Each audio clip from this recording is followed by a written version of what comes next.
Buenas tardes. Bienvenidos al ciclo de actividades por videoconferencia que brinda el Colegio Público de Abogados de la Capital Federal. Hoy, como actividad organizada por el Instituto de Derecho del Usuario y del Consumidor, contamos con el doctor Carlos Tambusi, que nos hablará del nuevo Código Procesal para las relaciones de consumo. Les recomendamos que mantengan los micrófonos en silencio para evitar interferir en la locución del expositor. Y si surgir alguna pregunta, la realizan vía chat. Ahora sí, le damos la palabra al doctor. Bienvenido. Buenas tardes, estamos acá con el doctor Carlos Tambusi. La verdad, una gran alegría, porque el año pasado, ahora unos meses nomás, habíamos hecho una charla similar donde hablábamos de lo que entonces era el proyecto de Código de Relaciones de Consumo, y ahora es ley, o sea, tuvo un apoyo abrumador en la legislatura de la Ciudad de Buenos Aires. Por lo tanto, felicitamos al doctor Carlos Tambusi como integrante de la comisión redactora y le agradecemos mucho que esté otra vez con nosotros para contarnos de qué se trata esto. Ya no es una actividad como la anterior donde estábamos como haciendo, apoyándonos, mostrando nuestro entusiasmo por el proyecto. Ahora directamente es una actividad de capacitación, o sea, ya tiene otro cariz. También quería agradecer a la consejera de Magistratura de la Ciudad de Buenos Aires, la doctora Anabela Hertz Cabral, porque en su momento, con respecto a la implementación del Foro del Consumo en la Ciudad de Buenos Aires, cursó invitación a este instituto para que, bueno, podamos aportar nuestras miradas como instituto, así que muchas gracias por tener esta deferencia. Y una felicitación también a toda la legislatura de la Ciudad de Buenos Aires y a la Ciudad de Buenos Aires en general por este paso adelante en la protección de los derechos de los consumidores. Bueno, Carlos, te dejo para que nos cuentes un poco de qué se trata esto, ¿no es cierto? Bueno, ¿se me escucha bien? Perfecto. ¿Estamos como para empezar? Bueno, bárbaro. Buenas tardes a todos. Es un placer para mí, como siempre digo, estar en la Casa de los Abogados. Y con esta buena noticia, como presentó Patricio, y con la suerte de haber podido ver la criatura desde la ecografía, como decía también Patricio, y yo lo agrego en sentido figurado, porque bueno, esto fue un anteproyecto de una comisión que tuve la suerte, el gusto y el honor de integrar. Ese proyecto terminó de presentarse en el año 2017, y bueno, las cosas de las voluntades políticas llevaron a que esto llevara un tiempo de implementación, y finalmente la ecografía, digamos, se completa con un primer avance en diciembre del 2019, con la ley 6.286, que no es la de este código, sino que es la ley por la cual la legislatura, valga la redundancia, incorporó la competencia de consumo, o mejor dicho, la competencia en las relaciones de consumo, a el fuero contencioso administrativo y tributario, que ya funcionaba en la Ciudad de Buenos Aires, ya funciona como justicia local. Esto es el contenido de esa ley, que determinó que 6 juzgados de los que pertenecen al fuero contencioso administrativo, que ustedes saben son 24, se iban a ocupar de esta cuestión. Luego vino la pandemia, con todas las cuestiones que se imaginarán ustedes en materia de inconvenientes que esto produjo, pero sin embargo, desde el Consejo de la Magistratura se siguió trabajando al respecto, estaba ya la base legislativa de la ley, y organizando la implementación de todo esto, y también desde la legislatura comenzó la movida para dotar a esta competencia de un código de procedimientos.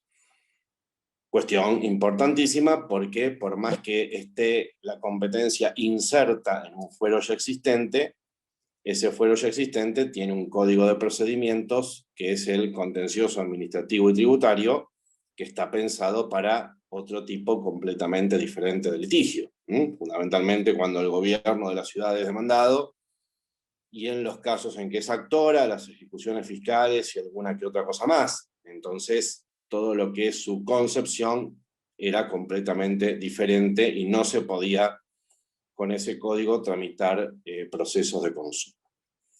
Bueno, eso culminó con lo que también anunció el amigo Patricio en fecha 11 de marzo, todavía ha cumplido flamante un mes y un día. La legislatura aprobó por 53 votos, ninguna votación negativa y 3 abstenciones, estamos hablando de un total de 60 legisladores, lo que hoy es la ley 6.407, que es el Código de Procedimientos para la Justicia en las Relaciones de Consumo.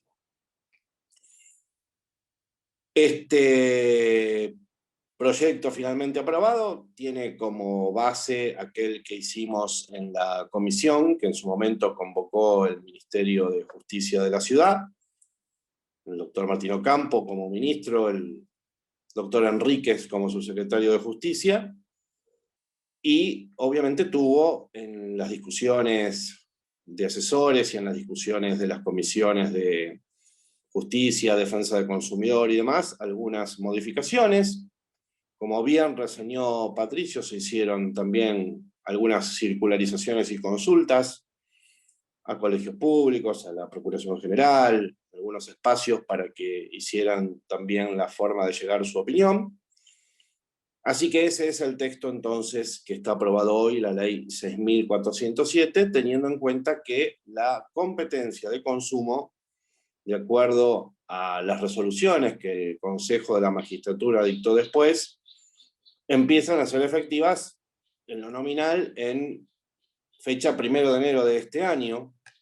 Tardó un poquito más de implementarse lo que es la organización y la determinación de los juzgados que se iban a hacer cargo de estas causas, la organización de las secretarías de consumo que van a asistir a estos juzgados, y la Secretaría de Cámara también, que se va a encargar de los asuntos cuando lleguen a la alzada o aquellos en los cuales la alzada tiene competencia directa.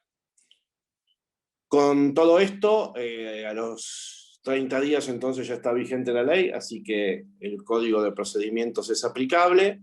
Yo les he contado la historia de la gestación de todo esto, tiene particularidades que llaman la atención, por ejemplo, la inserción en el fuero contencioso y no el fuero separado, lo cual implica, viendo el vaso medio lleno, un primer avance, y también la forma en que van a ocuparse los juzgados de entender en estas causas, que es en turnos de a pares, que duran 6 meses, las causas está prevista que duren menos de eso, pero los turnos por los cuales los juzgados contenciosos que asumieron esta competencia y que están determinados en las resoluciones del Consejo, lo van a hacer cambiando cada 6 meses. Esas son, digamos así, las particularidades de lo que por ahí uno no espera que haya sucedido y que uno lo cuenta porque ha tenido obviamente un seguimiento bastante minucioso de todo lo que estaba pasando para la gestación del fuero. Además, yo soy parte, como secretario de primera instancia, del fuero contencioso administrativo y tributario. Así que esquemáticamente es así como va a empezar a funcionar la cosa. Para terminar el panorama de campo, esto ingresa en una justicia que ya antes de la pandemia venía con la implementación del expediente digital electrónico, más conocido como EJE, para las causas contenciosas, las penales, contravencionales y de faltas, los ministerios públicos y demás, con lo cual el fuero, la competencia, mejor dicho, de consumo, en el buen sentido de la palabra, va a heredar eso, va a heredar una digitalización implementada, probada, forzosamente probada por la pandemia, corregida, mejorada en algunos casos, que ha determinado una accesibilidad de los abogados, creo que bastante aceptable. a través de lo que se llama el portal del litigante, o por lo menos esa es la impresión que yo tengo, así que lo que es la accesibilidad a la presentación de escritos siempre estuvo presente con, creo yo, la preocupación debida para que el abogado pueda ejercer su profesión y los que litigan en el fuero puedan entender cómo, que a algunas generaciones nos cuesta más, y después saber cómo hacerlo, y hacer las cédulas, las presentaciones, saber cómo verlas, con la facilidad de esto de la tecnología que te permite hacerlo en tu casa en cualquier hora del día, mientras que virtualmente obviamente se sigue atendiendo con el horario judicial. Así que, dicho esto, buena parte de lo que se retocó al código, más allá de algunas otras particularidades, tiene que ver con la digitalización, tiene que ver con todo lo que es la incorporación de la tecnología a un proceso judicial, notificaciones, diligenciamiento de prueba, video, filmación o video grabación de los actos procesales como las audiencias o los reconocimientos judiciales, en fin. Y después también tuvo algunas modificaciones de otra especie, que cuando hicimos el código no estaban tan forzosas como ahora. En 2016 la digitalización parecía algo que iba a irreversiblemente venir, pero no tan forzosamente para acatarla como ahora. Bien, también otra de las incorporaciones que quiero destacar, y que después si puedo desarrollo otro poquito, es la incorporación de la regulación de procesos colectivos, que el proyecto original no tenía y que se incorporó a para que la ciudad tenga, gracias a su aprobación, la primera normativa a nivel nacional sobre acciones colectivas, que viene a complementar y a dar más cauce, digamos así, procesal, concreto a las normas sobre acciones colectivas que ya existían en la ley 24240. Así que en ese sentido también hay una característica de avanzada en este código por ser la primera que cumple, dicho sea de paso, después cada uno podrá opinar si le gusta la forma o no, pero con esas sentencias exhortativas de la Corte Suprema, en varios casos, se me ocurre Abarca, Cepis, Padec y demás, diciendo, pasaron más de 2 décadas desde la sanción, desde la reforma del 94, y tenemos ahí un artículo 43, párrafo segundo, de amparo colectivo que todavía no tiene una ley de amparo. Y bueno, por lo menos para lo que es el ámbito de la jurisdicción en el que el código se aplica y para lo que es consumidor, estaríamos cumpliendo de ese lado con el mandato constitucional. También, antes de ir a lo concreto, les adelanto, y creo que esto lo digo siempre, se cumplió con un mandato de autonomía. La ciudad podía asumir esa competencia.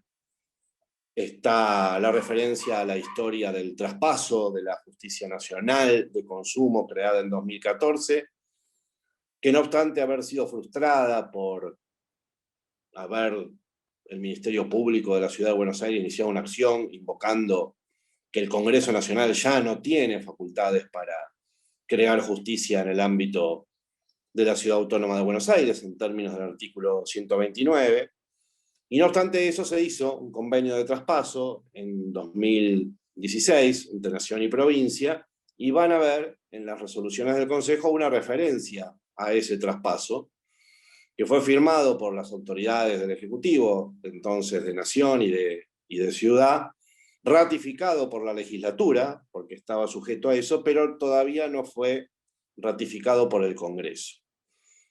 Entonces van a ver en las normativas del Consejo de la Magistratura una referencia a que la inclusión del fuero, o de la competencia, mejor dicho, en el fuero contencioso, es provisoria hasta tanto se complete el traspaso de esa justicia, que, como ustedes saben, necesita una ley del Congreso y por ende su impulso no es jurídico, sino es esencialmente político y va a depender de las voluntades y de la reunión de las mayorías necesarias. Dicho esto, entonces, ahora sí, vamos a ver lo que por ahí a ustedes les puede más interesar para la práctica. Entiendo que la mayoría de los que están inscritos son abogados litigantes, y entonces les interesará ver cómo se aplica o qué se pensó de cómo se va a aplicar, dado que por ahora es una norma que no ha tenido entrenamiento en la cancha. ¿Mm? Hay algo que yo siempre nombro y que recordarán por ahí ustedes de cuando estudiábamos procesal en la facultad, o a veces cualquier materia incluso.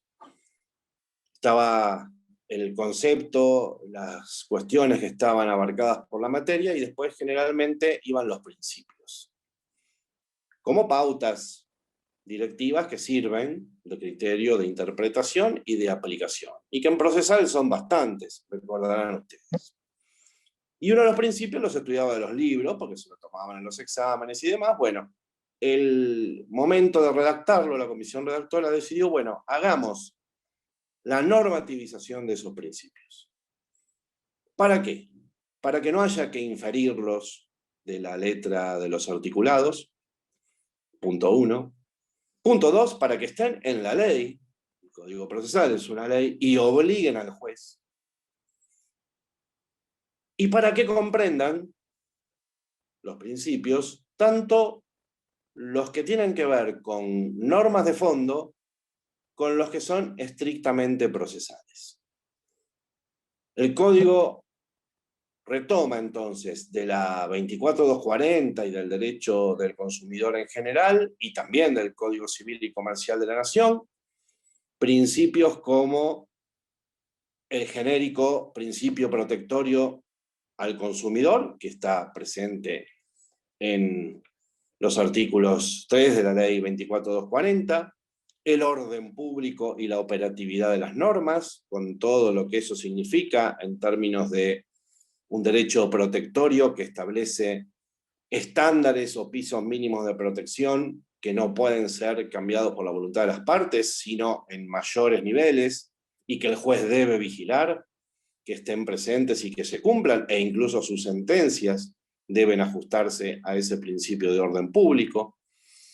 Operatividad de las normas significa que todas las normas de derecho de consumo, como son normas de derechos humanos, no requieren ninguna otra norma que las complemente, las explique, las posibilite, las aclare para ser directamente aplicadas. Eso significa, en términos de derechos humanos, operatividad. Y después principios procesales propios, a veces derivados de la propia ley, que tiene principios de fondo que cuentan con influencia procesal, y después principios procesales propios de la concepción con la cual se materializó el código. Por ejemplo, los de informalidad, celeridad, inmediatez, concentración, economía procesal, que son, digamos así, los clásicos. Y dos, entre los cuales voy a destacar especialmente, que están puestos y también son clásicos, si ustedes quieren, pero están presentes en la organización de la sistematización de los procesos. Uno es la oralidad.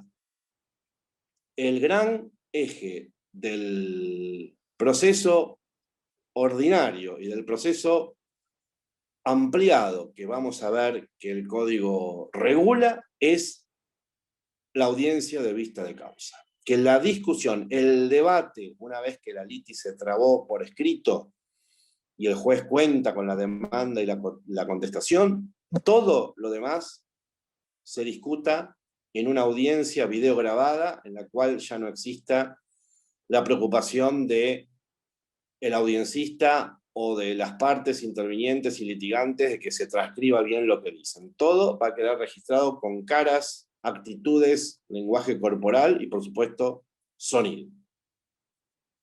Y el otro es la gratuidad. No sé si todos los que están acá escuchando habrán tenido mucha experiencia en juicios de consumo, pero una de las cuestiones que más polémica trajo, entre otras, era el alcance del beneficio de gratuidad que para la parte actora consumidora prevé el artículo 53 de la ley 24240 en forma genérica. Establece el beneficio de gratuidad, pero no estableció su alcance. Entonces, a partir de ahí, la discusión vino al respecto del alcance, habiendo varias posturas al respecto sobre el alcance total, no pago de tasa, no pago de gastos durante el juicio e incluso exhibición de costas, siendo siempre, aun que el consumidor resulte perdidoso, las costas por su orden, hasta las más restrictivas que apenas aceptaban la exhibición de la tasa de justicia. El código se pronunció por la postura más amplia, que no fue un invento ni de la comisión redactora ni del derecho del consumidor, sino que es algo que, por ejemplo, la Constitución de la Ciudad, en su artículo 14, ya lo tiene para la acción de amparo. La acción de amparo en la ciudad es sin costa, salvo temeridad o malicia, en términos constitucionales del artículo 14. La polémica que pueda generar esto, yo la entiendo y la hemos dado en muchos lados.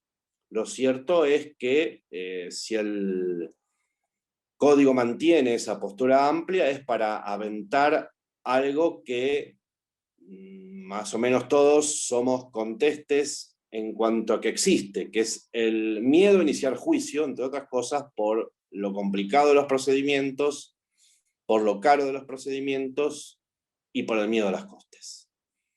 Por eso se tomó la postura amplia, aventando la posibilidad de que gente abuse de este beneficio, con algo que tampoco es creación del código, pero que sí tiene en el código cauce procesal. Están ahí, las van a ver, las primeras normas sobre algo que figura desde el 2008 en el artículo 53 de la ley de fondo, que se llama incidente de solvencia. Que para que tengan una idea gráfica para empezar a entenderlo, es como el beneficio de litigar sin gasto, pero al revés. El beneficio lo hacía una parte para demostrar que no tenía ingresos para pagar los gastos, interviene el fisco y demás, y si se te lo otorga, te eximen de gastos y también de costas. El incidente de solvencia lo hace la otra parte, partiendo de la base que el consumidor es insolvente o que no tiene recursos para pagar los gastos, para demostrar justamente lo contrario, que tenés esos recursos para afrontar los gastos de justicia. De manera tal que está en manos de los propios justiciables, y por supuesto, ¿no?, bajo la decisión del juez, el controlar que no haya abusos en el uso de este beneficio. Obviamente está previsto para cuando la causa tenga algún monto significativo, que está establecido en UMAS y no para cualquier causa. Pero de esa manera creo que hasta incluso democráticamente el control de los eventuales abusos queda en manos de los propios justiciables y el juez en determinar la existencia o inexistencia de ese abuso, y en su caso, de prosperar el incidente de solvencia, pues el beneficio de gratuidad cesa. Mientras tanto, como consecuencia del principio de gratuidad, y si no hay incidente de solvencia, bueno, pues no se paga tasa, pues no se paga ningún gasto durante el juicio, es decir, que los peritos no le pueden exigir adelanto de gasto o pedir al juez que le exija adelanto de gasto al consumidor. Igual que en laboral, si ustedes quieren, los oficios dirigidos a entidades que eventualmente puedan cobrar aranceles, si llevan la leyenda que es el artículo tal del código les da beneficio de gratuidad, eximen de ese arancel al que lo va a diligenciar. Si pedimos una medida cautelar, solamente se le puede exigir caución juratoria al consumidor. Y por supuesto, las costas serán en el orden causado, salvo que haya prosperado el incidente de solvencia. Así que por eso los nombro, porque creo que la gratuidad y la oralidad no son un tema menor ni declamativo en este código. El otro principio, ya lo nombré, es la digitalización. Hay un montón de normas que regulan el eje y que están organizadas bajo el portal del litigante, que el abogado que vaya a actuar en estos trámites va a tener que aprender, vincularse al sistema con su quit, saber cómo subir escritos, oficios, actuaciones y demás. Todas las presentaciones que se admiten son únicamente digitales, con o sin pandemia, así que esto vamos a tener que enfrentarlo. Ya desde la justicia lo estamos aprendiendo, así que va a ser un ejercicio común de abogados y litigantes. Hay un principio que es el impulso de oficio, propio de los derechos de orden público, donde está, aparte del deber del juez de evitar la paralización de las actuaciones y de conducir el juicio hacia su resolución, por más que haya a veces demoras por parte de los litigantes, siempre está el avance de la causa como responsabilidad en manos del juzgado, más allá de lo que las partes puedan hacer. El proceso va a estar presidido también por la oportunidad de conciliación absolutamente siempre, y cuando sea antes de la sentencia, por supuesto. Hay unas etapas en las cuales el juez está obligado a intentar una conciliación, que es la audiencia de vista de causa en ambos procedimientos, y la audiencia de conciliación, una especie de 360 que está en el procedimiento ampliado, pero la conciliación siempre va a ser posible, incluso fuera de lo que es el espacio de alguna diligencia judicial. Las partes van a poder presentar el acuerdo al que hayan alcanzado. Vamos a tener también dos preocupaciones más, para terminar de señalarles esto. El principio de reparación integral como vigente a la hora de su aplicación a los juicios de daños. Eso quiere decir que todo rubro que se considere procedente, reclamable y cuantificable, si tiene andamiento la demanda, pueda reclamarse. Acá no hay nada tarifado, no hay nada tasado, ni nada que limite, como alguna vez lo hizo, por ejemplo, la ley de riesgo de trabajo, algún tipo de rubro de reclamación. Y hay también una consideración especial, o un mandato al juez de rigorizar, hacer más fuerte, eso que se llama la tutela judicial efectiva, en este caso para una tutela diferenciada, destinados a los temas en los cuales estén involucrados lo que la doctrina está llamando ahora consumidores hipervulnerables, que son aquellos que por alguna condición o situación, o a veces condición y situación, tienen una vulnerabilidad mayor que la que ya tiene el consumidor, llamémosle de alguna manera común. Entonces estamos hablando de niños, en algunos casos de género, en algunos casos de analfabetos, ancianos, migrantes, pueblos originarios, personas de bajo nivel cultural, etcétera, etcétera, o personas en determinadas situaciones, como por ejemplo, bueno, puede ser la situación de calle, o la situación de emergencia sanitaria, como estamos todos, y cualquier otra que se pueda incorporar, ya que se trata de un concepto que no contiene ninguna enumeración taxativa, ni cerrada, y que no pueda agregarse alguna otra condición que aumente la vulnerabilidad natural del consumidor. ¿Qué casos podemos llevar a este fuero? Bueno, el fuero ha regulado su competencia, lo voy a nombrar rápidamente para que ustedes sepan qué causas pueden ir ahí. Esto rompe con la, digamos, tradicional hasta ahora asignación en la mal llamada justicia nacional de los casos de consumo a la justicia civil o a la justicia comercial, en un supuesto que a veces trae discusiones. La justicia de consumo de la ciudad recibirá causas nuevas, no recibirá causas en trámite. Eso está perfectamente plasmado en una de sus cláusulas transitorias. Así que si el tema que ustedes tienen entre manos como abogados está encuadrado en alguno de los supuestos que vamos a ver, originario, tiene que ser admitido por este fuero. Entonces, van a ver que el artículo que se refiere a la competencia habla de los casos que involucren al consumidor actor. consumidor que está definido en términos legales en el artículo 1 de la Ley de Defensa del Consumidor y el 1092 del Código Civil y Comercial de la Nación, y que tiene algún tipo de figuración como expuesto a prácticas comerciales en el artículo 1096.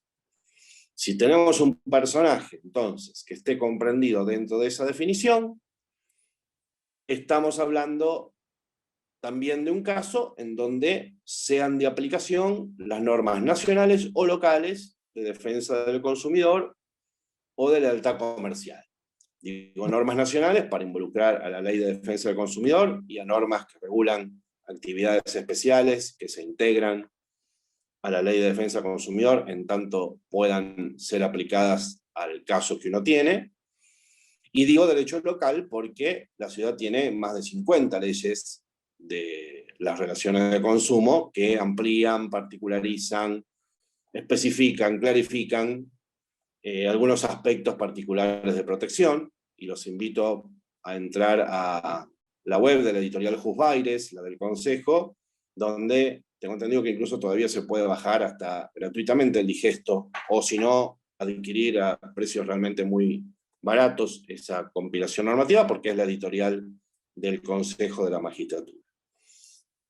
En esos casos, entonces, podemos llevar al fuero al consumidor actor, determinando que la relación jurídica que ustedes van a plantear tenga algún arraigo dentro de la ciudad de Buenos Aires, por el domicilio del consumidor, por el domicilio del demandado, por el domicilio de la citada en garantía, por el domicilio o lugar de la entrega de bienes, por el lugar de la prestación del servicio, por el lugar de la celebración de contrato. Como verán, son inciso A, inciso G. Si todas, o alguna, perdón, si alguna de esas posibilidades sucede en el ámbito de la CABA, entonces podrán traer el caso a esta justicia de consumo. ¿Qué más? Incluimos, a título informativo, cuando involucre una relación de consumo, las causas que se refieran a fideicomisos inscriptos en el registro de contratos de fideicomiso de la Ciudad de Buenos Aires. Incluimos, en materia de servicios públicos, las causas que se generen sobre los servicios públicos que se prestan exclusivamente en la jurisdicción de la ciudad, involucren o no al ente, pero sí son servicios controlados por el ente único regulador de servicios públicos, ejemplo subte, ejemplo higiene urbana, ejemplo alumbrado, ejemplo recolección de basura, por nombrarles algunos. También en este fuero podrán tramitar los acuerdos conciliatorios no cumplidos, que hayan sido homologados por la autoridad de aplicación de la ciudad, en términos de la ley 757, más allá de que el incumplimiento del acuerdo homologado es una infracción a la ley, ustedes pueden hacerlo cumplir forzosamente por el sistema de ejecución de sentencias ante esta justicia. Lo mismo que los acuerdos conciliatorios logrados en el COPREC, que van a ser admitidos en este fuero, en esta justicia. El código expresamente así lo dice, con la única salvedad de intervención de la asesoría tutelar cuando estén involucrados derechos de niños, niñas o adolescentes en la cuestión. Se abre también a la ejecución de acuerdos conciliatorios alcanzados en la instancia de mediación común, la mediación de la 26.589, digo común porque para aumentar la confusión de grados, en Buenos Aires, en la ciudad autónoma, hoy por hoy existen dos procedimientos de instancia previa, el COPREC y la mediación común, diferenciados por el monto de las causas. A COPREC van menos de 55 salarios vitales y móviles, a la mediación común van más, y por esa sola diferenciación, en un caso tenemos conciliadores, que está bien, son mediadores de orden público, pero no patrocinio letrado obligatorio, esto es el COPREC, y en el otro tenemos mediadores entrenados sobre derechos disponibles y no de orden público, pero sí patrocinio letrado obligatorio. Dirían las tías, nunca la tortilla derecha, siempre hay algún problema en terminar de hacer las cosas bien por alguna razón en esta argentinidad que nos toca vivir.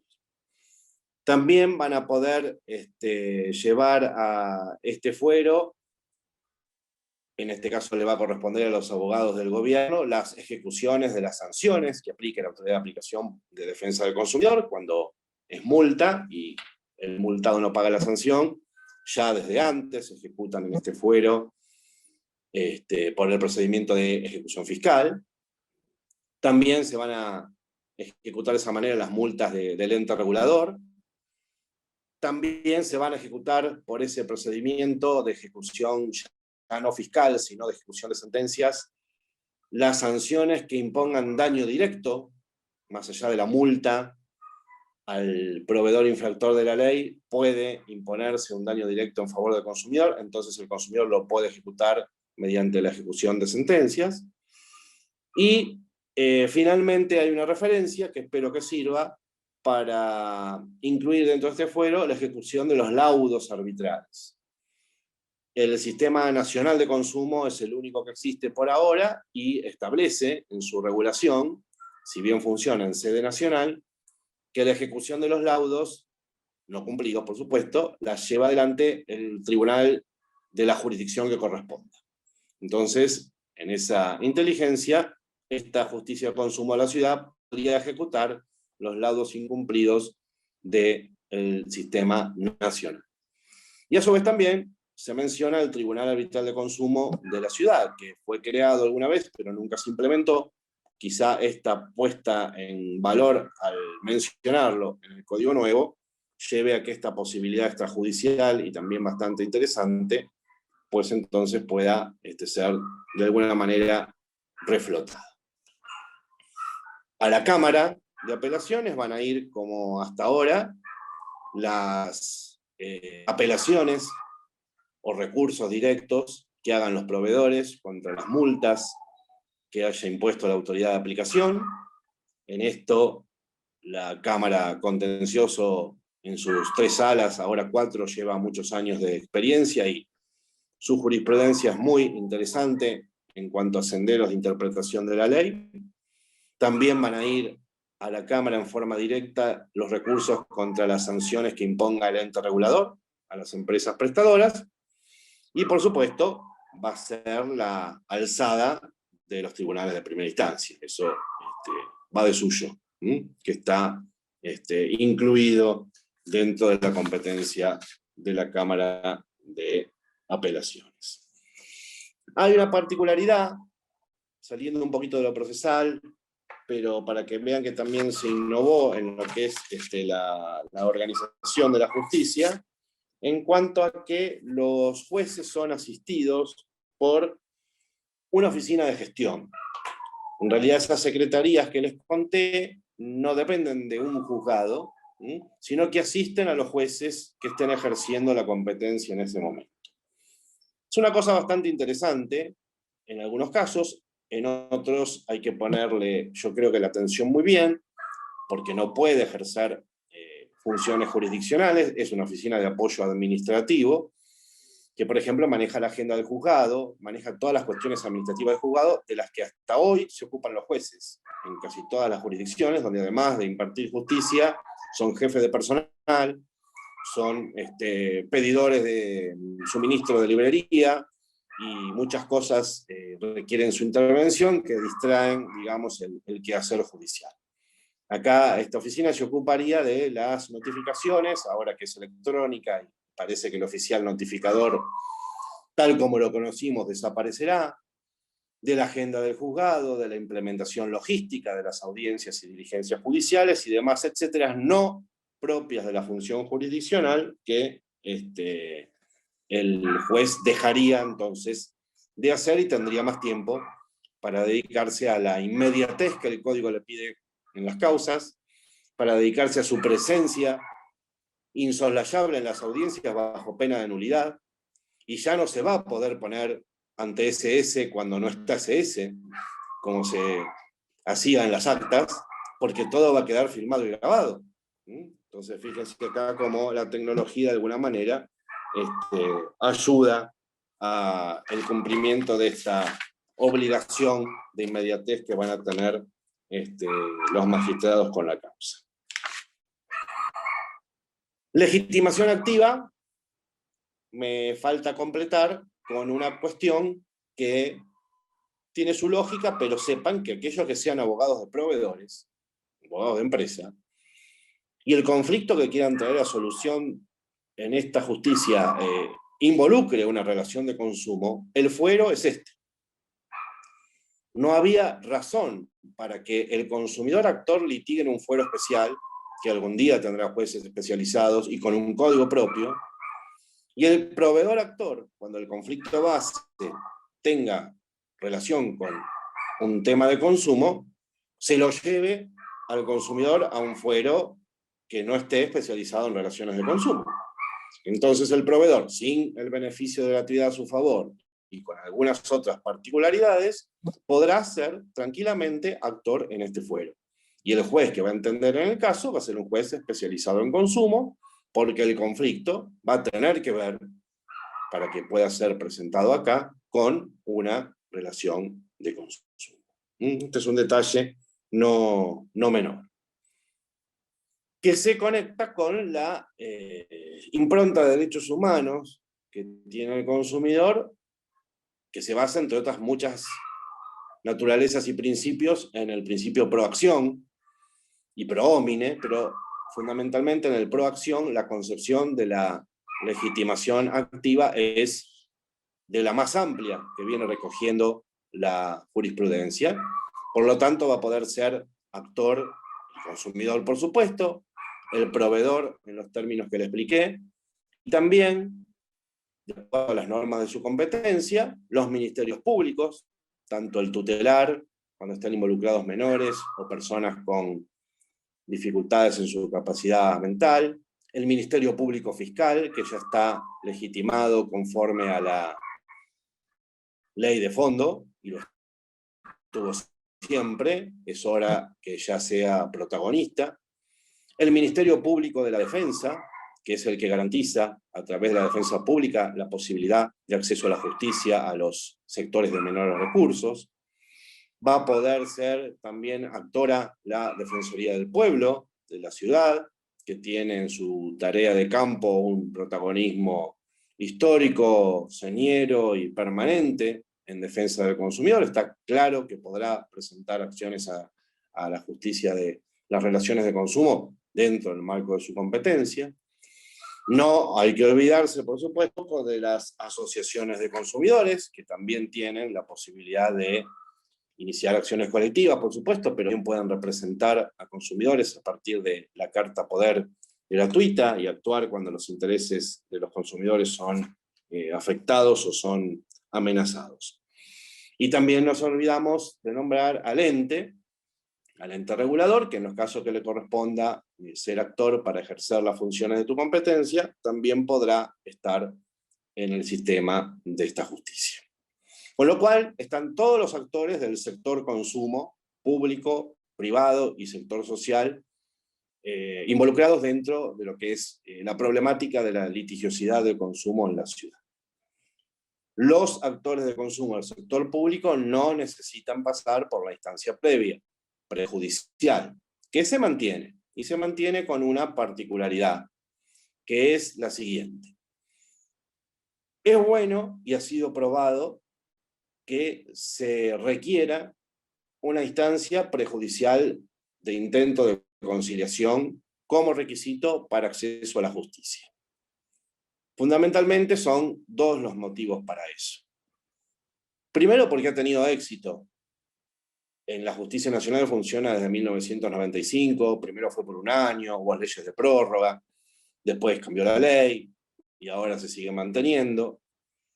Segundo, porque ese éxito se basa en que se filtran, se evitan la saturación de la justicia, llegando a acuerdos en causas que no se convierten en juicios, entonces de alguna manera alivianan la concentración de tareas de los tribunales. Pero más allá de estas dos causas, o de estos dos motivos de insistir en una prejudicialidad conciliatoria previa y obligatoria, el objetivo central es algo que ya está despacito arraigándose, el fomento de la cultura del acuerdo. que el litigio, que la pelea sea la última ratio después de haberse intentado todas las posibilidades de que razonablemente se busque algún acercamiento entre las partes. Y por eso se mantiene durante el litigio también, como les había contado hace un ratito. Esa es la razón por la cual la instancia prejudicial se mantiene. Ahora bien, se mantiene y se amplía, porque hoy por hoy existe esa esquizofrenia que les contaba antes. Solo por el monto, si es más de 55 va a un sistema, y si es más de 55 va a otro.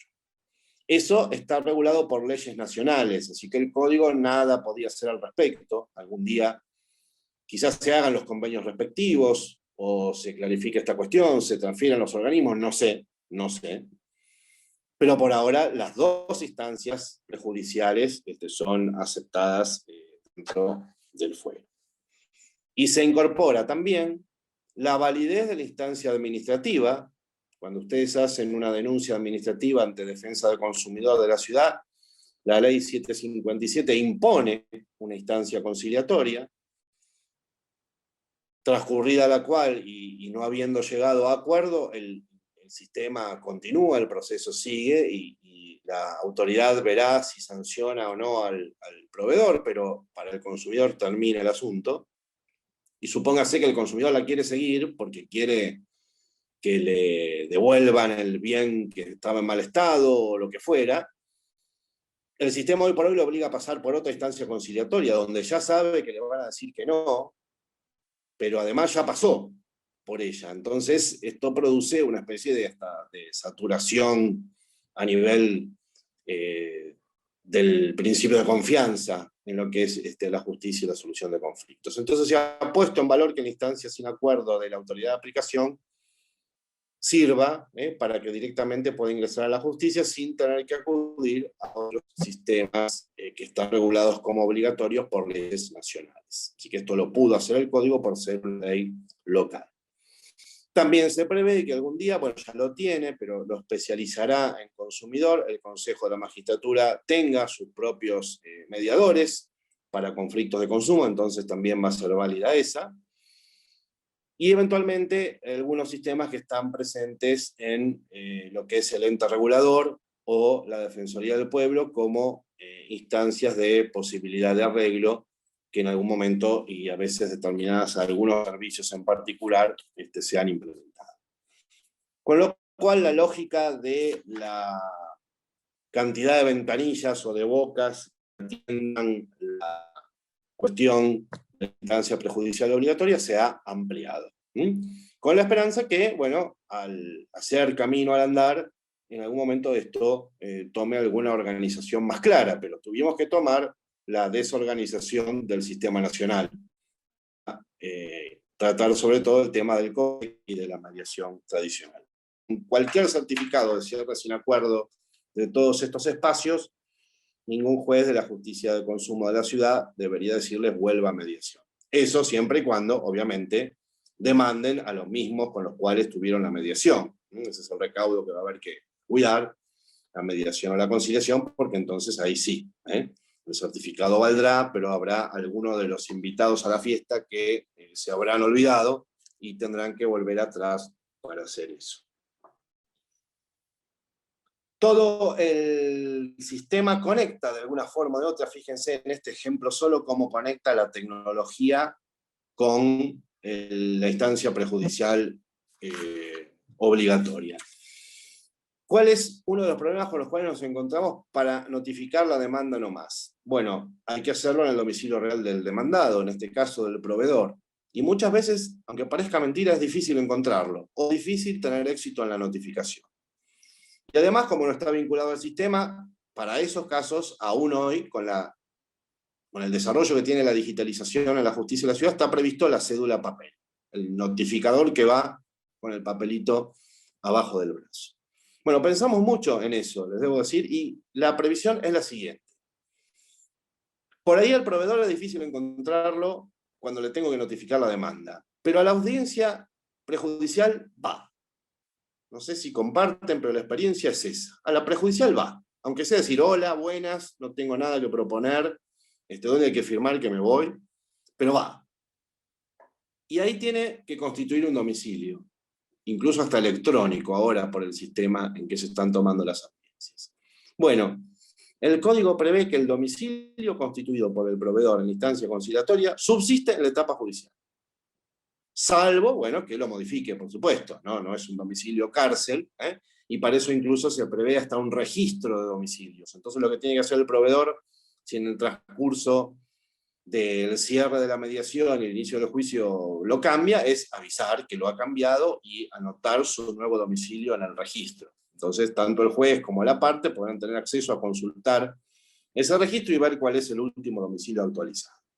Pero esta es una de las cosas de que muchos fuimos abogados litigantes y muchos son los que participamos en la comisión, tanto en la pequeña que empezó como en la ampliada después, y estas cosas fueron realmente tenidas en cuenta. Lo que muchas veces pasaba por la cabeza era: hagamos un código donde todo lo que nos joroba en la vida profesional, del lado de afuera, o sea, los que van a las mesas de entradas, o iban, y del lado de adentro, los que atienden a la gente, todo eso trate por lo menos en la formulación legal de desaparecer. Y acá tienen un ejemplo entonces que les dejo. No sé si voy en un orden lógico del proceso, pero les voy dando perlas. Se mantiene como reflejo de la ley de fondo y con los cambios que hubo también en el Código Civil y Comercial con respecto al mandato y al apoderamiento, la simple carta poder para acreditar personería, otorgada en autoridad pública, puede ser ante el actuario.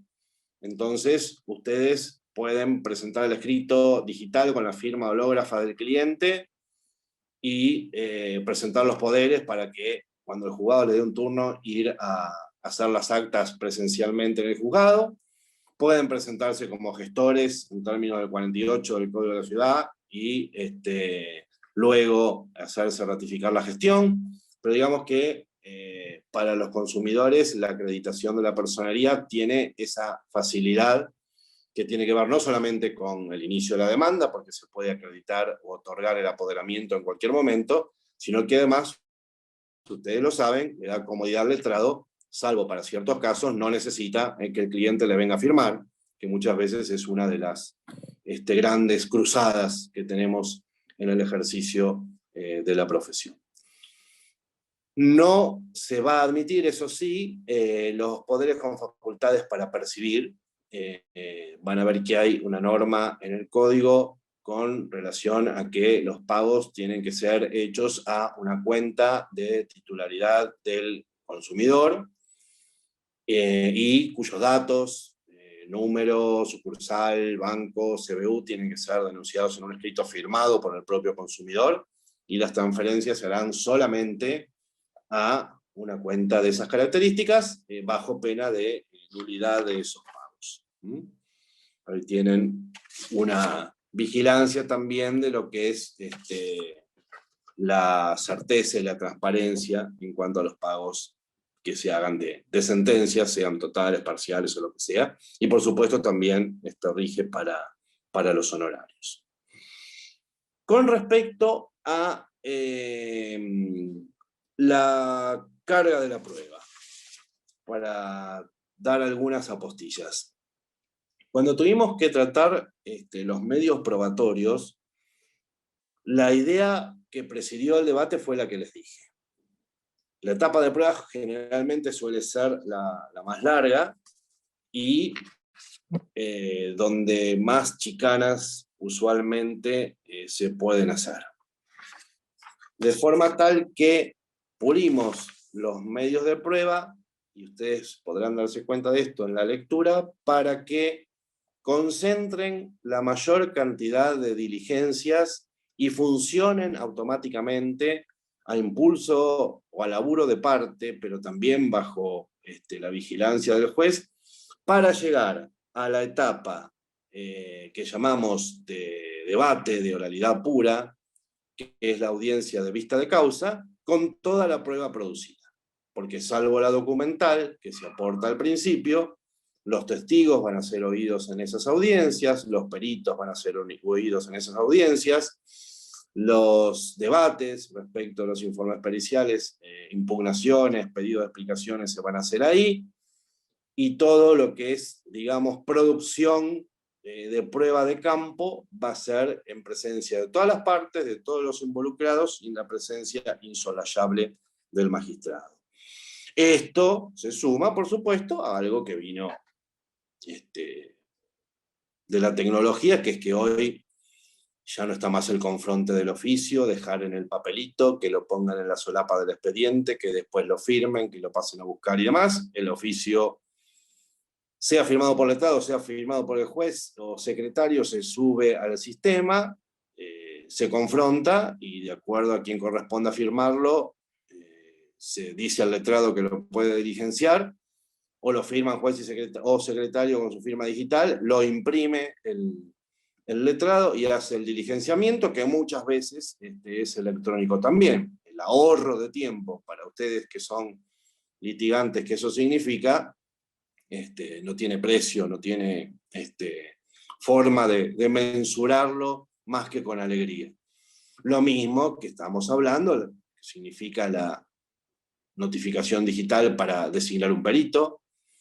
La no aceptación de cargo implica la inmediata designación de otro.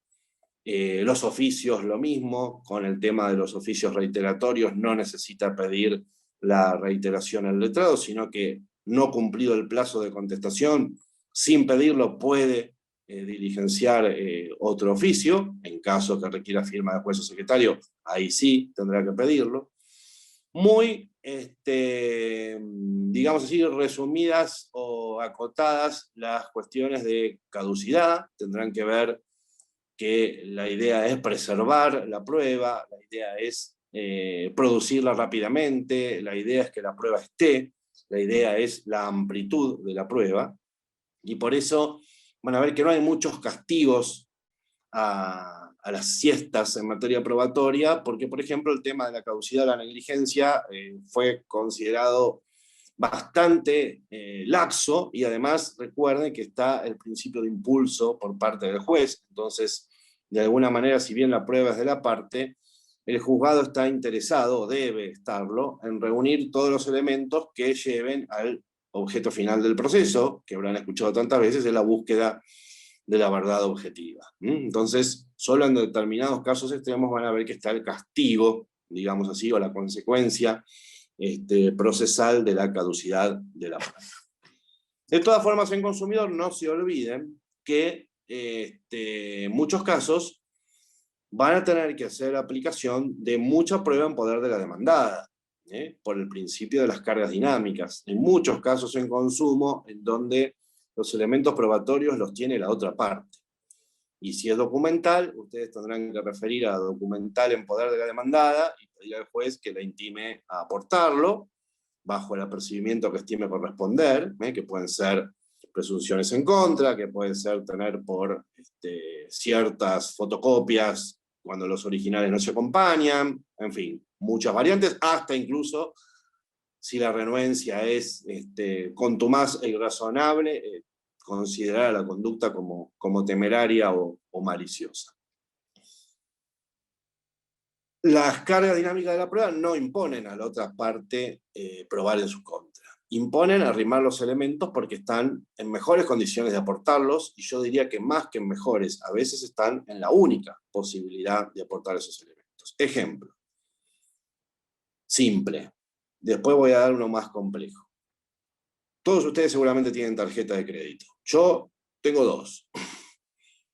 Ustedes capaz que también. Sacaron el plástico vaya a saber cuándo y tienen la 28ª renovación. Y están seguros, hagan memoria, alguna vez cuando les dieron el plástico, el contrato lo firmaron, pero no tienen la copia. Más allá de que rige la ley de tarjeta de crédito, la ley de defensa del consumidor, normas de toda especie que regulan esas cosas, puede ser que en algunos casos necesiten ver el contrato como el primer estatuto de las obligaciones entre las partes. ¿Y dónde quedó ese contrato? Archivado en el banco, no tengan la menor duda. No porque no lo tienen ustedes y que lo hayan perdido, seguramente porque nunca les entregaron la copia. Ejemplo semicomplejo. Factura tremenda de un servicio público X. Bueno, seguramente ande mal el medidor. ¿Quién tiene que poner el medidor a disposición del perito? No es el usuario. El medidor está en tu casa, el de gas o el de luz, pero no es tuyo, es de la empresa. Es más, no se puede tocar, porque es delito. Entonces, ¿quiénes están en condiciones ahí de aportar el elemento probatorio que hay que peritar para ver si la sobrefacturación se debe a que el medidor enloqueció? La empresa de servicio público, de Sure, de Nor, Metrogas, la que sea, lo tiene que poner a disposición. En el comercio electrónico, y acá es el ejemplo complejo que les quería dar, toda la información que nosotros ponemos, muchas veces no las deja almacenar la página.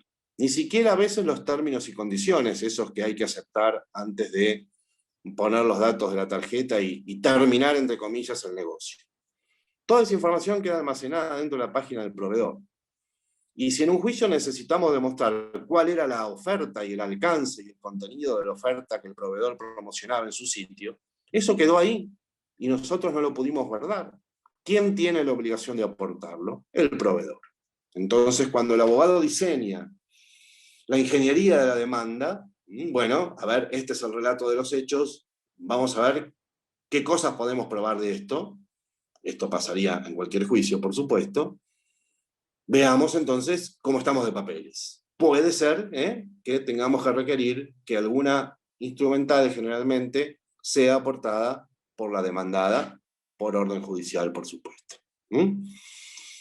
No se olviden también que en algunos otros aspectos de derecho del consumo hay una suerte de inversión de la carga de la prueba a favor del consumidor, por supuesto. Por ejemplo, en el deber de información, que es una cuestión que está plasmada en el artículo 4 de la Ley de Defensa del Consumidor, 1110 del Código Civil y Comercial de la Nación, que es a la vez que un deber del proveedor, un derecho del consumidor. Y muchas veces los problemas de consumo vienen de ahí, de incumplimiento de ese deber o de incumplimiento defectuoso. ¿Cómo pruebo yo, consumidor, esas cosas? ¿Que el incumplimiento fue parcial o fue total? Bueno, en esos casos, como está impuesto así como derecho-deber, el que tiene la carga de demostrar que cumplió acabadamente con el deber de información es el proveedor. Yo tengo que invocar lo que pasó, tengo que probar lo que pasó, pero el que tiene la obligación de demostrar a los efectos de sus deberes legales que satisfizo adecuadamente el deber es el proveedor. Lo mismo que cambia el eje de la prueba, estoy resumiendo aceleradamente, en la responsabilidad por daños. Como la responsabilidad por daños en consumidores es objetiva y además solidaria, pero acá lo que me interesa es nombrarles que sea objetiva, yo no tengo que demostrar ningún factor de atribución, doloso o culposo, tengo que demostrar el hecho, el daño, la relación de causalidad, y después, bueno, cuantificar los rubros que estime correspondientes y saber que voy a tener que probar por qué pido el monto que pido. Pero no tengo que probar ningún factor de atribución. Denuncio el hecho, el daño, la relación de causalidad, y va a ser, en términos del 40, el proveedor el que tiene que demostrar que la causa del daño le fue ajena o que fue culpa de un tercero por el cual no deba responder. Entonces el trabajo probatorio es distinto en responsabilidad por daños demandando como consumidor. Así que es muy importante que la prueba se diseñe en función de un código que la va a agilizar, pero también en función de lo que queremos probar. Y termino el tema prueba con algo que va de suyo, pero se los tengo que decir. Van a tener que probar la existencia de la relación de consumo, con el sentido amplio que tiene la relación de consumo en términos del artículo 3 de la ley. Es decir, que hay un consumidor y un proveedor relacionados. No necesariamente tiene que haber entre ellos un contrato. Lo que la norma de consumo protege no es el hecho de contratar, sino el de consumir.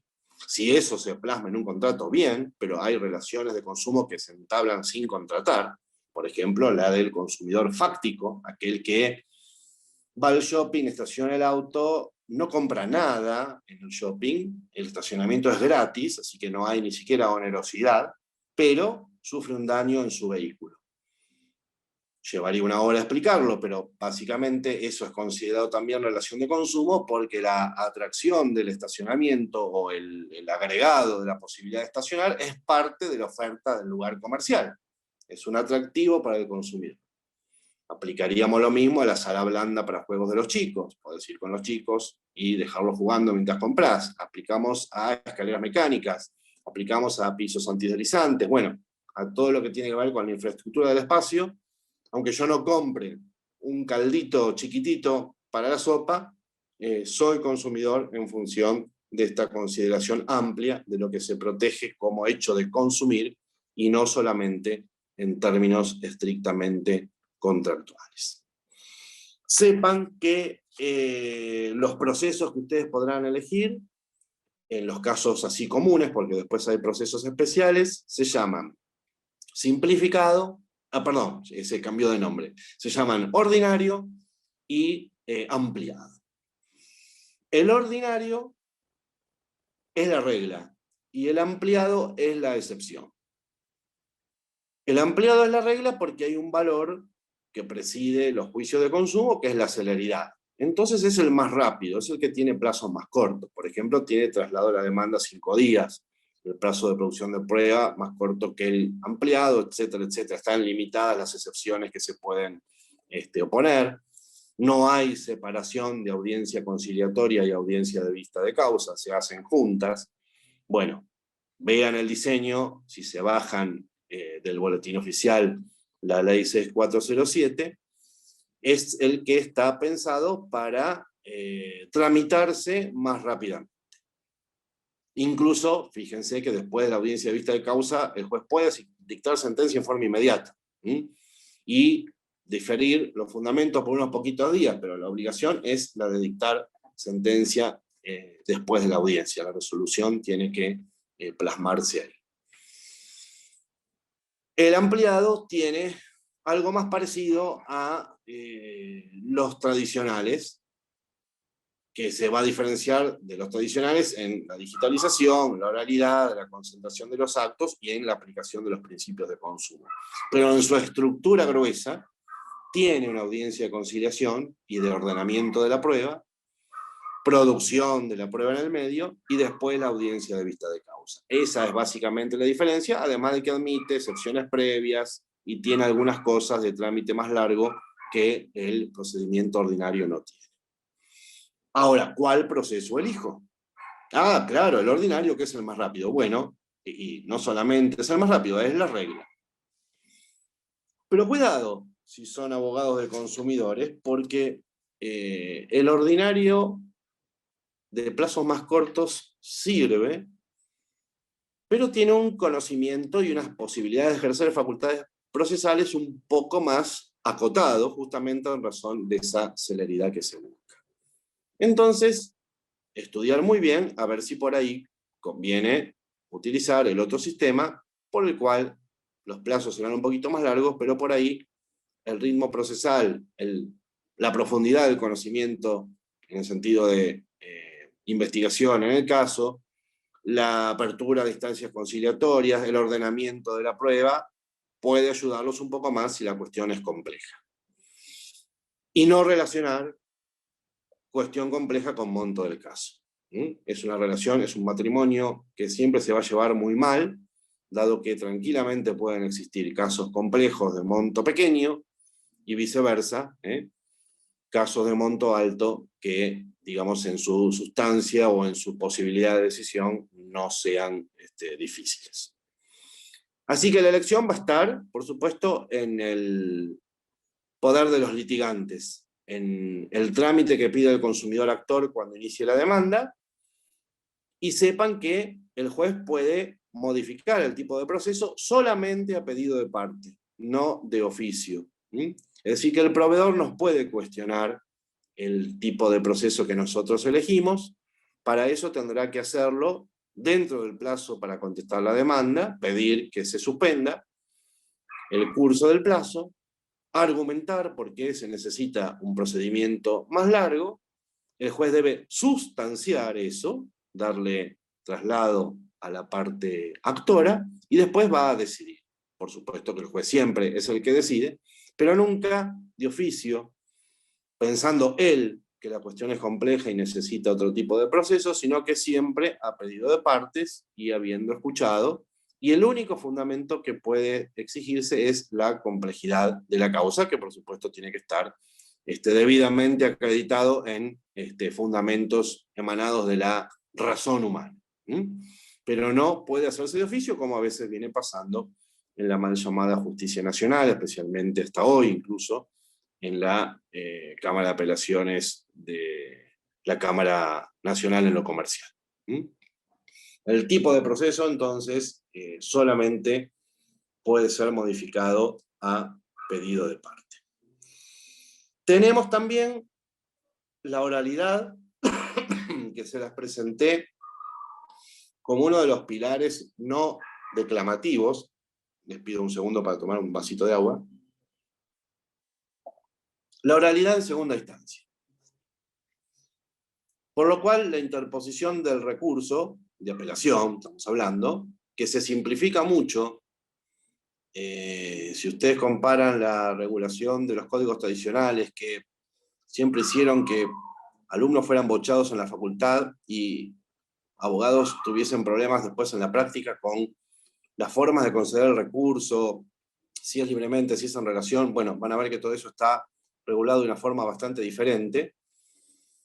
En primera instancia, y por escrito digital, se interpone el recurso y los fundamentos se hacen en una audiencia en cámara. Es decir, que la discusión en segunda instancia es oral. Y la sentencia tiene que dictarse también muy rápidamente, de acuerdo a los plazos perentorios que hay en la etapa de procedimiento en la segunda instancia. Esto es una novedad que creo que para el mito de que las cosas en cámara tardan mucho, o el mito de que todo eso de la sustanciación, de los agravios y demás también retrasa las cosas, las concentra en un solo acto y simplifica la formulación de las normas para que todo el mundo entienda qué resoluciones son apelables, que en muchos casos están limitadas para evitar que se apele cualquier cosa y desterrar el chicanismo, que ahí un poco tienen que ver los letrados, y también para ver que todo va a pasar a un sistema recursivo enunciado en forma entendible y resuelto después de un debate oral, cosa que no es común en los ordenamientos procesales nacionales, por lo menos hasta donde yo tengo conocimiento de haber andado por los caminos de la República y viendo esto. Después van a haber muchas cosas que se conservan de las cuestiones tradicionales, de hecho la estructura hasta de la sistemática, salvo por las cosas nuevas, es la de los códigos procesales que estamos acostumbrados a leer, no buscamos romper con un paradigma estético, sino con un paradigma de ejercicio, con un paradigma práctico. Que sigue. Tengo algunas cosas más para ver si llego así a las 5:30 y después damos tiempo a las preguntas. Les decía, la ejecución de sentencias, por ejemplo. Ahí se ha tomado la idea de simplificarla y acotarla, y por ejemplo se eliminó la famosa citación de venta y el embargo obligatorio previo. Y hacer como si fuese un juiciecito después del juicio grande, cuando la cuestión ya se discutió. En el juicio grande nos hemos agarrado litigiosamente en nuestros argumentos y el juez ha tomado una decisión. Y parecía que para ejecutar la sentencia había que empezar como un capítulo más. Bueno, acá es liquidación y medidas de ejecución que las partes quieran pedir, incluso posibilidad no ya de conciliación, sino de que el juez llame a las partes para acordar una forma de cumplimiento de la sentencia razonable y no acudir a la compulsividad por sí misma, sino tratar de por ahí facilitar al proveedor, suponiendo que haya perdido el juicio, que cumpla con la condena. Una medida especial para muchos casos que puede haber, aparte de condenaciones a sumas de dinero o a obligaciones de dar, a obligaciones de hacer. Hay veces que el proveedor puede ser condenado a restituir algo, a devolver algo. Entonces también eso está previsto en el procedimiento de ejecución. Hay también una mención a juicios especiales, y con esto quería terminar. Después, por ahí en las preguntas me hacen acordar de alguna cosa en particular que me haya olvidado. Juicios especiales regulados tenemos como novedad algo que en el fuero contencioso se pide bastante y que nunca tuvo cauce procesal, y que es un tema complicado por las cuestiones que están en juego ahí, sobre todo por la garantía de defensa en juicio, que son las autosatisfactivas.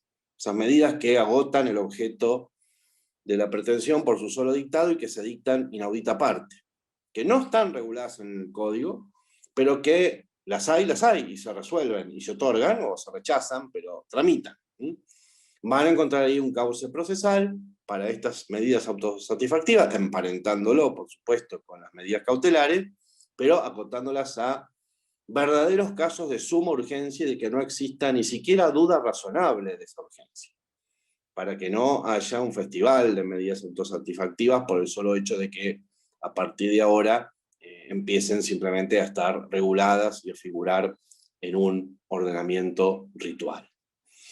Hay otra mención que en consumo, y esto a los abogados lo tenemos que aprender, va a ser muy útil, a la acción preventiva de daños, que está prevista en el Código Civil, que más allá de que nos seguimos preocupando por indemnizar al dañado y poner la centralidad en la víctima y demás, bueno, la centralidad también ahora está compartida con la prevención. Y el Código legisló sobre eso, y el Código de Fondo estoy hablando, y el Código Procesal de Consumo también. Está prevista en términos de 1710 y siguientes del Código Civil la posibilidad de que aquel que tenga algún interés fundado en que un daño cese y no se agrave, o no se complique más de lo que está, o se evite un daño cuando todavía no se produjo, pueda pedirle al juez que tome las medidas que él solicite, o el juez tiene también, de acuerdo al Código de Fondo, con el principio de menor restricción y de eficiencia de las medidas, la posibilidad de apartarse de la congruencia y decidir lo que a él le parezca más favorable dentro de los términos de la cuestión, y de esa manera atender a algo que hasta desde el análisis económico del derecho se estudia como más barato, la prevención, que la reparación de las cuestiones ya sufridas. Tenemos también referencias a la acción declarativa de certeza, que eso está regulado en los códigos, que también puede tener lugar en consumo, y en particular la otra novedad estaría en la regulación de acciones colectivas, que ya les nombré al principio, y en la regulación procesal de la acción de cesación publicitaria. Aquella que el Código también Civil y Comercial nos abrió las puertas, diciendo que puede haber una acción por la cual el afectado puede pedirle al juez que ordene la cesación de una campaña publicitaria que contenga publicidad ilícita. Y el Código tipifica las publicidades ilícitas en las engañosas, en las publicidades comparativas engañosas, y en las que promuevan conductas perjudiciales para la salud o sean abusivas o discriminatorias. Esa es la tipología, digamos, de ilicitud de la publicidad. Y el Código de Fondo nos dejó diciendo, bueno, tiene que haber o puede haber una acción por la cual el afectado pueda pedirle al juez no solo que cese esa publicidad, sino que además se emita publicidad rectificatoria, publicidad correctiva. Que el mismo que mandó el mensaje erróneo sea obligado a, en la misma proporción, diríamos en lenguaje publicitario, bajo la misma pauta, emitir un lenguaje correctivo a su costa, por supuesto, diciendo, bueno, en tal promoción la cosa no era así, sino era de esta manera, si el mensaje es discriminatorio, bueno, la corrección de la publicidad sería diferente, bueno, arbitrio en este punto, en el buen sentido de la palabra, para el juez, para determinar la mejor forma de hacer la publicidad correctiva. Pero recuerden, es a costa del deudor, a costa del autor del mensaje ilícito, y en la misma proporción o por la misma pauta. Ahí tienen en 4 o 5 artículos el cauce procesal para que los consumidores podamos hacer uso de esta acción, y también, por supuesto, los demás legitimados, porque es un fenómeno que tiene una gran repercusión social. La publicidad es masiva en todos los espacios hoy por hoy. Gráfica callejera, internet, banners, televisión, radio, etcétera, etcétera. Bueno, con esto creo que la pintura de la presentación la termino decorosamente. Quizá haya algún aspecto que se me haya escapado, así que si a Patricio le parece, o él ha recopilado preguntas durante la exposición, vamos a eso.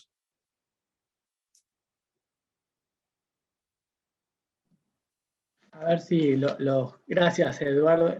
Carlos estuvo buenísimo, la verdad que te agradecemos muchísimo que haya sido tan claro y que haya sido a lo práctico, que haya sido al código, que no haya sido algo que sea algo que realmente nos sirve. Esto va a estar subido a la biblioteca del colegio y lo podemos repasar porque fue un montón de información muy buena, lo podemos repasar, información práctica. Te agradecemos muchísimo que te hayas tomado este trabajo, la verdad que fue una clase muy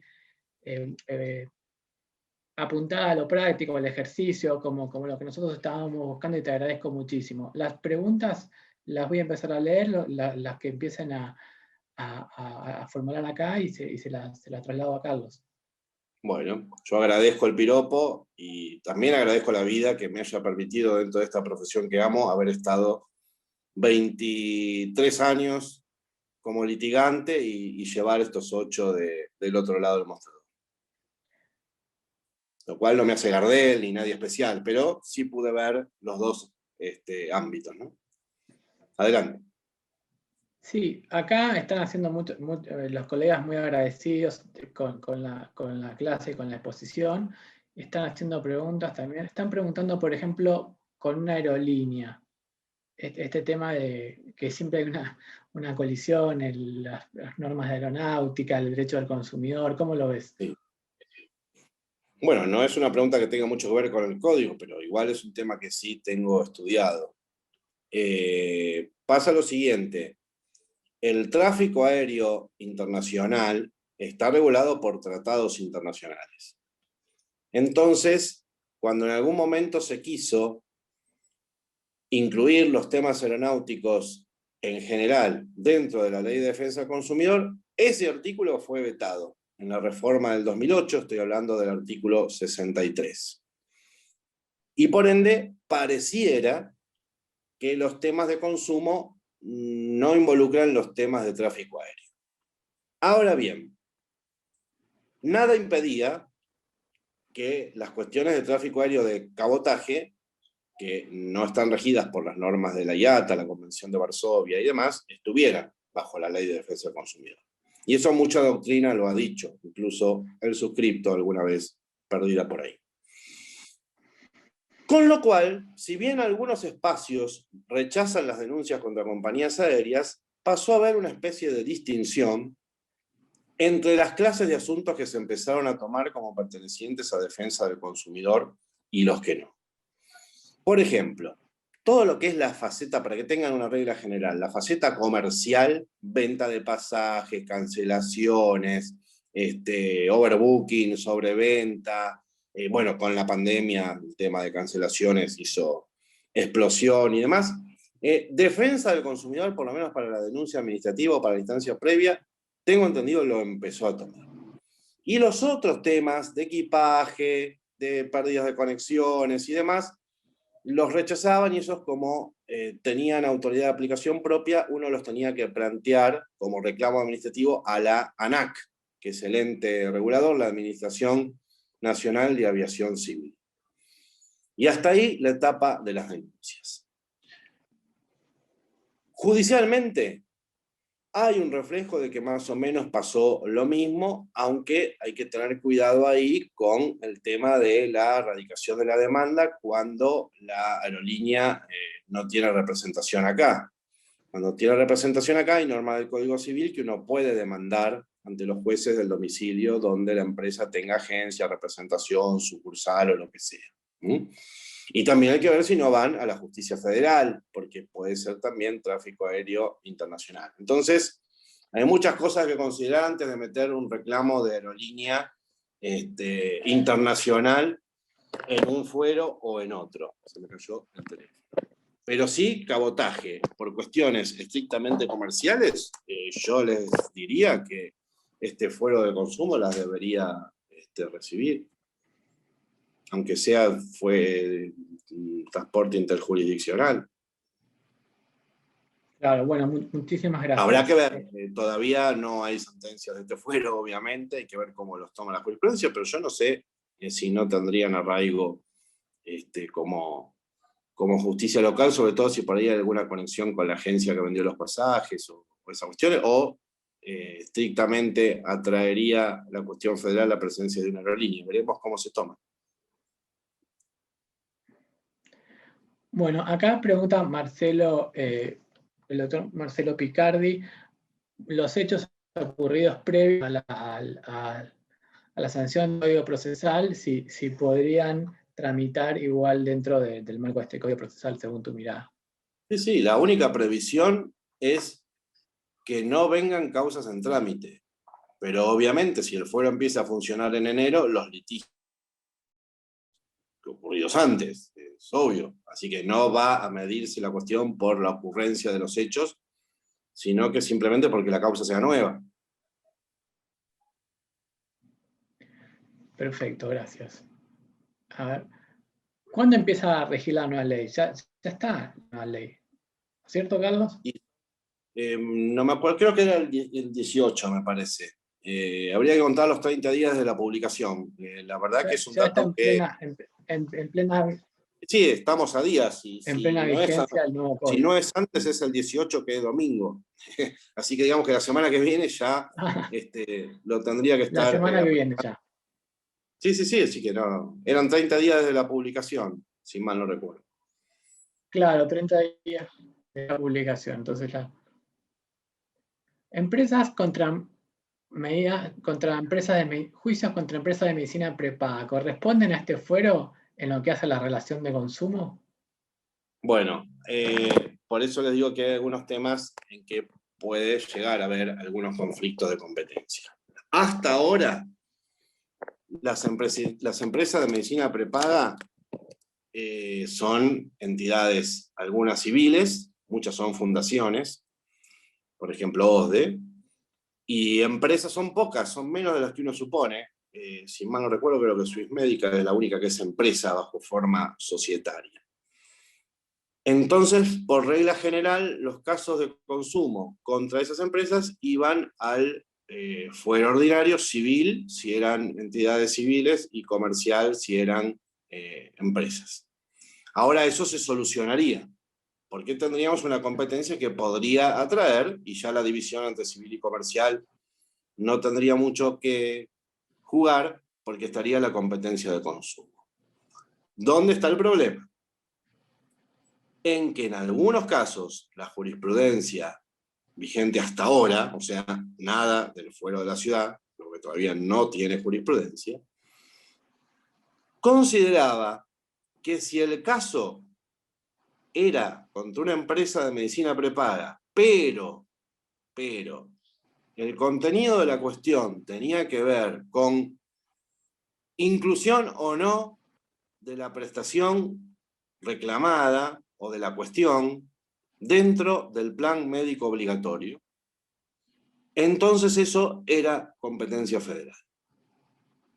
Y yo creo que, como son los chicos de las empresas de medicina prepaga, van a seguir planteando eso, y si ustedes presentan acá una demanda contra una empresa de medicina prepaga donde la discusión esté PMO sí, PMO no, la otra parte les va a plantear la incompetencia y va a querer llevárselo a federal.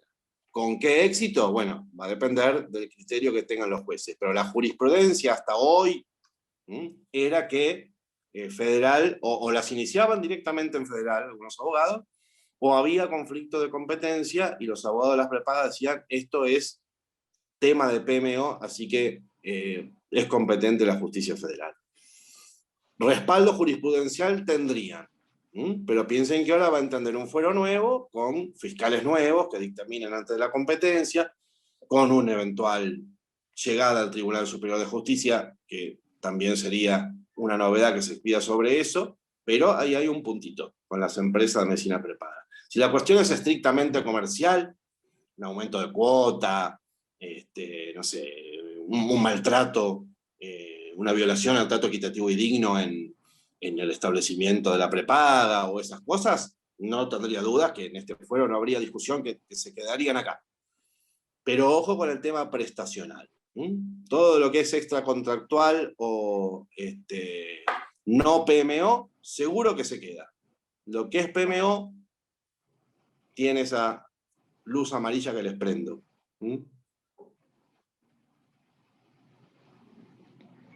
Sí, Carlos, acá preguntan por la plataforma para iniciar la demanda, o sea, algo bien práctico para sortear, etcétera, etcétera. No, sí, no hay problema.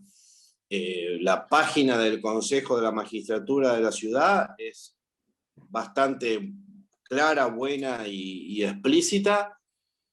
Ahí ustedes buscan el acceso a la oficina del litigante, donde hay un correo electrónico y un teléfono, y también está el portal del litigante, que es el sitio web en el cual el abogado tiene que vincularse con su número de quit, y bueno, cumplir algunos requisitos que yo no he hecho porque no soy abogado litigante, pero sé que está todo por ahí, y hasta ahora se han adaptado, salvo con algún que otro problemita, la comunidad de los operadores jurídicos litigantes sin mayores problemas. Después está para los grandes acostumbrarnos a digitalizar la vida, pero eso ya es un tema de cada uno.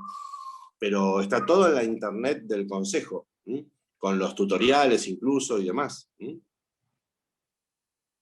Y la asesoría del portal del litigante, llegado el caso que necesiten consultar algo y que les responda una voz humana.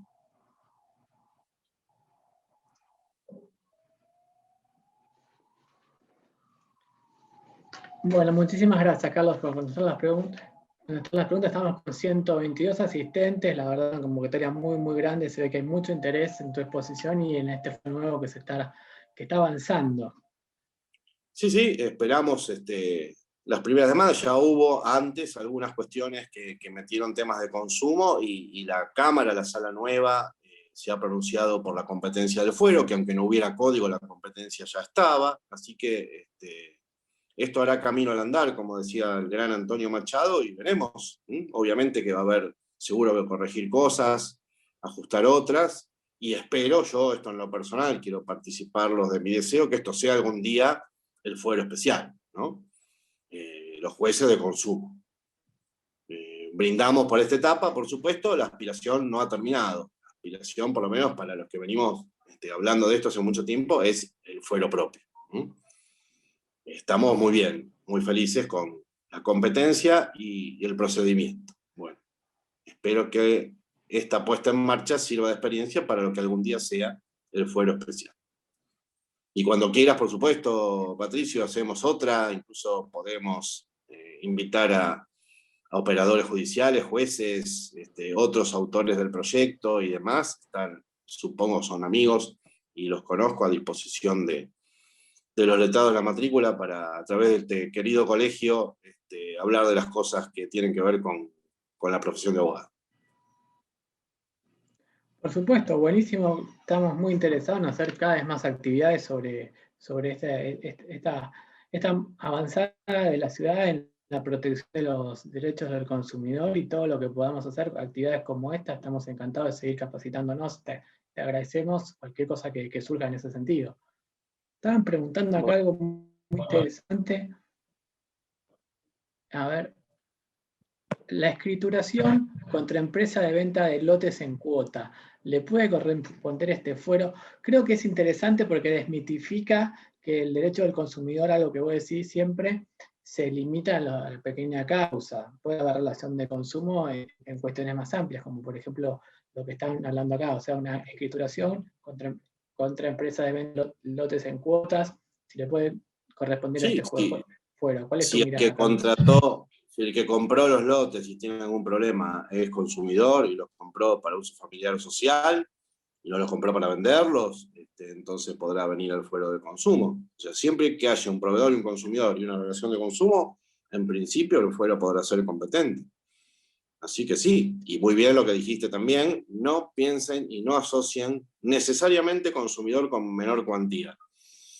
Que muchos casos de consumidor son de menor cuantía, sí. ¿Todos? No. ¿Casi todos? Tampoco. Muchos. Pero puede haber una cantidad muy significativa de conflictos de consumo que pueden hacerse patrimonialmente interesantes, sobre todo si tienen daños, o si sobre todo, Patricio, también vos lo sabés, un tema muy caro a vos, sobre todo si tiene la posibilidad de reclamar daño punitivo, aunque el monto principal no sea atractivo. Y además creo que haría muy mal la comunidad jurídica en desechar casos de consumo por la escasa cuantía, porque el que quiera ejercer la profesión liberal, y yo fui uno de esos, sabe que no hay caso chico, el caso chico es parte de la cadena, y el que hoy te trae el caso de consumo pequeño, mañana te trae la sucesión esa que recordarás toda tu vida.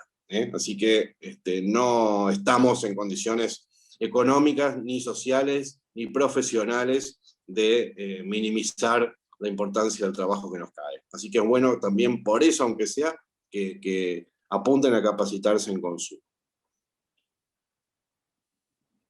Sí, acá te mando un saludo a la doctora Nina Sigman de Domínguez y te felicita por la exposición. Bueno, gracias, Nidia. Integrante de este instituto, una jurista destacada también. Sí, claro. Muchas gracias por estar acá. Bueno, un saludo a Nidia también, nosotros ya nos saludaremos personalmente. Sí, está bien WhatsApp. lo que decíamos, vamos a ver qué pasa con los daños punitivos. Con los daños punitivos que decías, Carlos, vamos a hacer en el segundo cuatrimestre seguramente alguna actividad de monitoreo de sentencias por daños punitivos y va a ser la prueba del fuero. Si aplican daños punitivos, hay derecho del consumidor. Si aplican daños punitivos de forma disuasiva, en los casos en que corresponda aplicarlos. Comparto, ese es un que gran está vinculado desafío. con el acceso a la justicia, como nos planteaste también. Sí, es un gran desafío para este fuero nuevo, a ver cómo encaran esa cuestión y sobre todo qué número se le pone, ¿no? Atento al problema que se plantee. Va a ser muy interesante asistir a eso.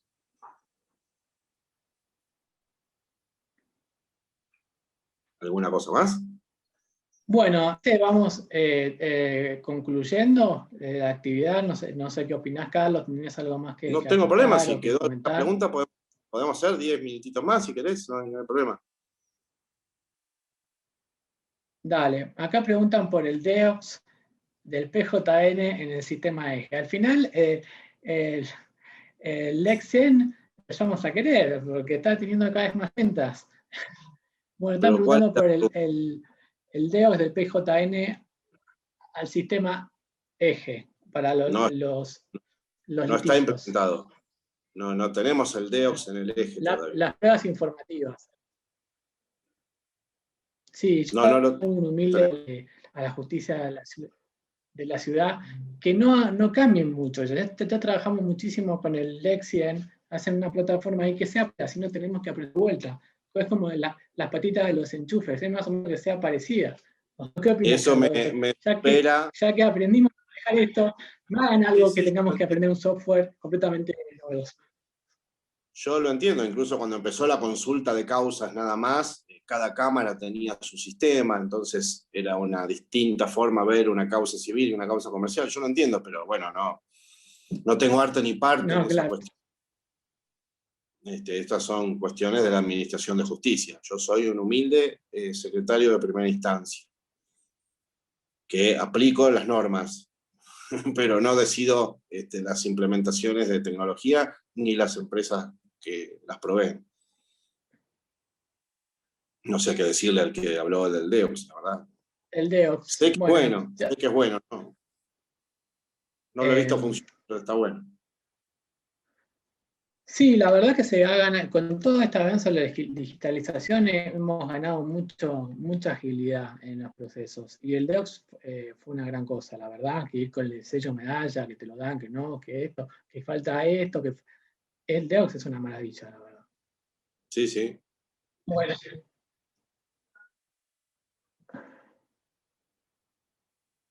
Acá preguntan de vuelta por el domicilio lo tenemos del acta, por lo que se ha explicado, o estoy equivocada, para la doctora Carla Cosino. No entendí la pregunta. ¿El domicilio? Es una audiencia del COPRE que el domicilio lo tiene el acta. ¿Ya sirve para utilizarlo? Podés utilizarlo para notificar la demanda. Y entiendo que sí, que se está refiriendo a eso. Sí, sí, está expresamente en el código. Claramente. Claro, es lo que Subsistencia, expresó. subsistencia al domicilio. Si quieren, le busco en un segundo el artículo. Pero bueno, se tiene que bajar la ley. Ahí estamos. 38. El domicilio constituido en instancia previa es válido a los fines de la notificación. No, sí, ese es el 38. Está bien. Sí, sí, está diciendo bien. Ahí está. Bueno, entonces, si te parece, Carlos, vamos cerrando. Le agradecemos muchísimo a Carlos, le agradecemos a todos los presentes por esta actividad, las autoridades del colegio por aprobarnos la actividad, y muchísimas felicitaciones a la legislatura de la Ciudad de Buenos Aires por este avance en los derechos del consumidor. ¿Querés decir algo más?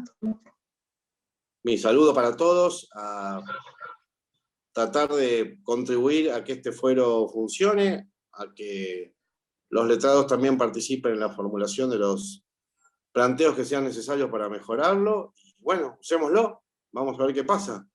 Ahora viene la parte humana, las normas ya están, la receta ya está, hay que hacer la torta. Vamos a ver cómo cocinamos entre todos. Así que gracias de nuevo, Patricio, gracias a todos por haberme gracias a todos. Escuchado y a disposición como siempre. Hasta luego, muchísimas gracias a todos. Chau, chau, hasta luego.